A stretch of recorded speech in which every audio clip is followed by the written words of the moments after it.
In today's episode of Today in World War II, February 25th, the Soviets launch an all-out assault on the the Karelian Isthmus in Finland. A Royal Navy sub sinks an Italian cruiser off of Benghazi. Nigerians capture 400,000 gallons of fuel from the Italians. The relatively unknown but majorly interesting Battle of Los Angeles takes place. The U.S. Army retakes Kasserine Pass. Operation Big Week results are in. And finally, the United States Air Force in Japan firebombs Tokyo. Let's get started.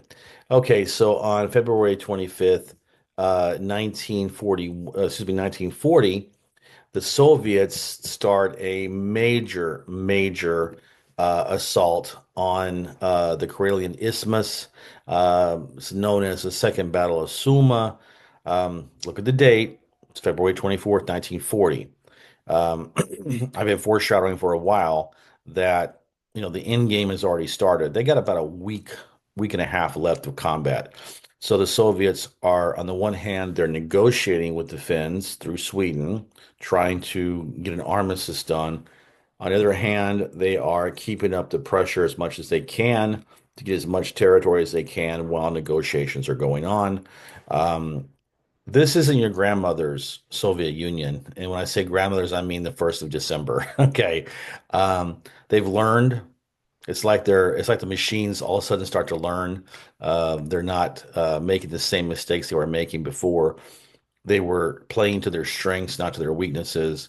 And by this time, they had worn down the Finns a lot. So the initiative was totally on their side. The Finns were just trying to hang on, buying time and hoping that the armistice would occur before they were completely destroyed. So it was a very nervous time for the Finns there. It's also a very nervous time for me every time that you or somebody else watches a video and you don't subscribe. I'm praying that you do so because it will help me grow my channel. That's it. That's the message. Okay.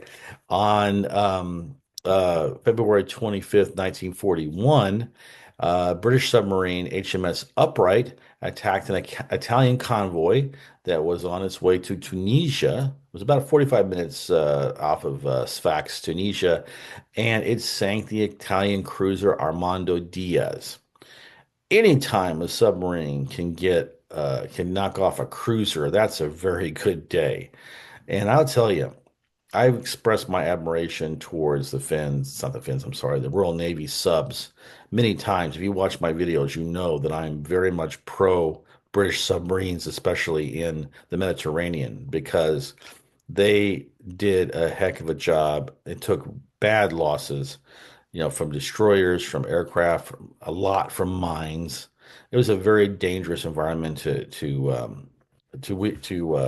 fight in, and most of them were based in Malta, which was getting bombed every single day, so they weren't exactly able to get R&R when they were in port. Lots of times they would bring their subs in and have to submerge them to keep them from being targeted by the German Stukas and the Heinkels. So it was not an easy life, but for them to go in there and they kept attacking, they kept attacking, they kept attacking, no matter what the losses were. In this case, very good bag for them, good prize to knock off an Italian submarine.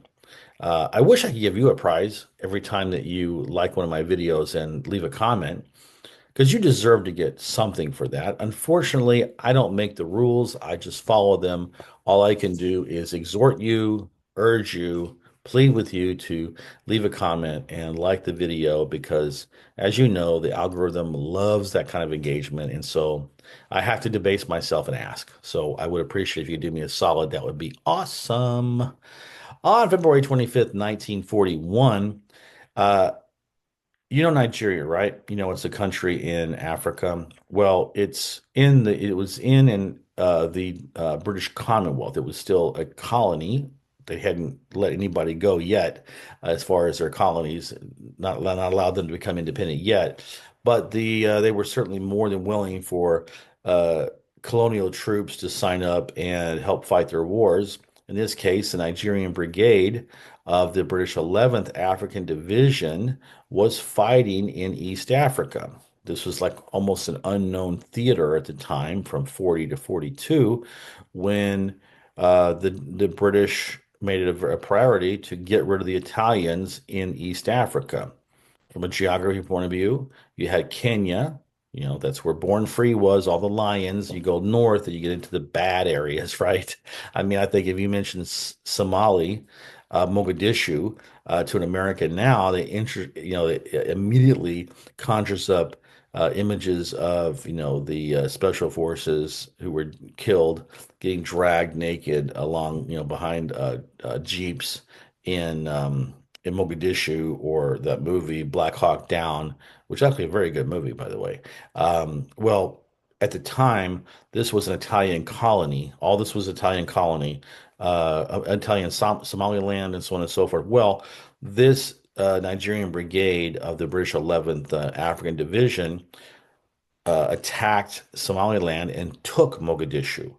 And when they did so, they found that they had also captured 400,000 gallons of fuel in the stores. That was a big, big haul.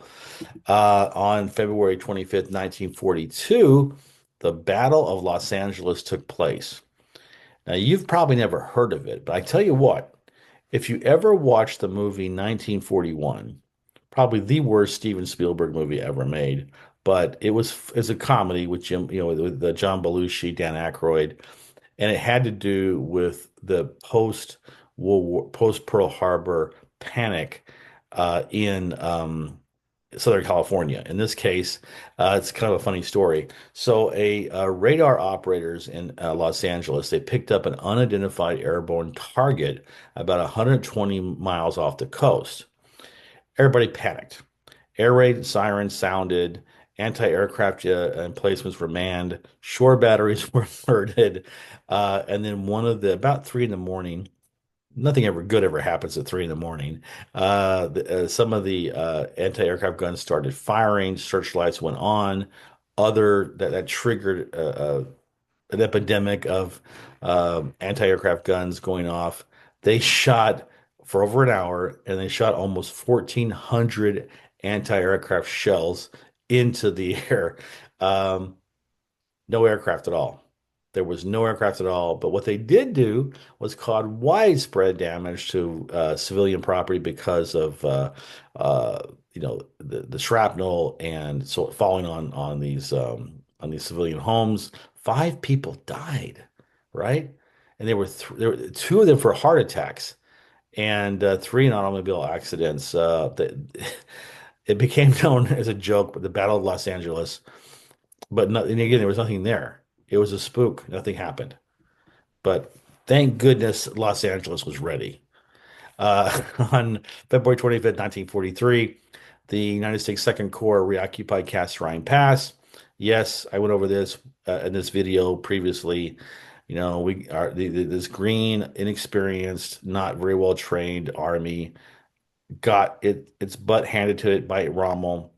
Rommel never had a chance to go beyond that. It was just a spoiling attack.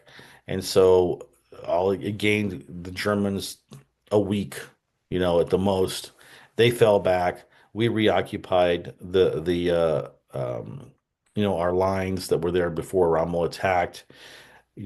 Lost some people, got a lot of very badly needed experience, what it's like to be in combat under fire. And so ultimately, in the long run, in the long scheme of things, you know, it didn't matter a whit, except it, made us look bad in front of our British allies. And they certainly, sneered at us, because it's the one thing you can count the Brits doing, is they'll sneer at you. They're big sneerers. And then February 25th, 1944, Operation Big Week ended. Operation Big Week was an offensive that the United States 8th Air Force started to get some help from the RAF at night as well. And it was targeting aircraft production for the Germans. And so on this date, we got the results of Big Week. The Allies lost 357 bombers, 28 fighters, and more than 2,000 airmen were killed or captured. You think about how much time and energy and money is spent training these airmen and pilots and bombardiers and co-pilots and navigators and radio operators and gunners, and in 1 week you lose 2,000 of them. Wow. Now, the Luftwaffe also took some heavy damage. They lost 262 fighters, and 250 airmen were killed or wounded, including 100 pilots. So, was it successful? In and of itself, no, but it was part of a mosaic, a puzzle where the Luftwaffe could not keep up with the battle of the attrition. It's very similar to what happened in the South Pacific with the Japanese. Once, once they got into a toe-to-toe slugging match with the United States, they did not have the reserves. They didn't have the industrial capability. They did not have the training facilities to replace those frontline troops and fighters and ships that were being sunk. Same thing with the Germans. They couldn't keep up. That's what happens when you declare war on December 11th with the biggest, most powerful industrial country in the world. You're going to get swamped. And that's what happened. But Hitler was smart. Wasn't he a corporal in World War One? I think he was. Anyway, February 25th, 1945, uh, the United States Air Force that was operating out of the Marianas, Tinian, Guam, Saipan, they were using B-29 bombers to bomb Japan. They were trying to do daylight bombing. They were trying to do precision bombing. It wasn't working. Finally, General Lee May, who was given command, he came in and said, "Look, uh, the way we want to fight isn't working. We're going to have to work. We're going to have to fight the only way it's going to work." So they actually stripped their bombers of their machine guns. They loaded up on incendiaries and they started doing night raids. The idea was that a lot of the Japanese industry was a cottage industry. A lot of stuff was being doing from homes. Japanese cities were made of wooden structures. So they started the firebombing campaign. It continued almost until into the war when a new kind of firebomb was introduced, the atomic bomb. But they firebombed these cities over and over and over again. In this case, in this raid, they destroyed about 3 square kilometers of the city, or about 28,000 buildings, and it only got worse. And here's a little trivia for it. We'll get to this later in the series in the summer.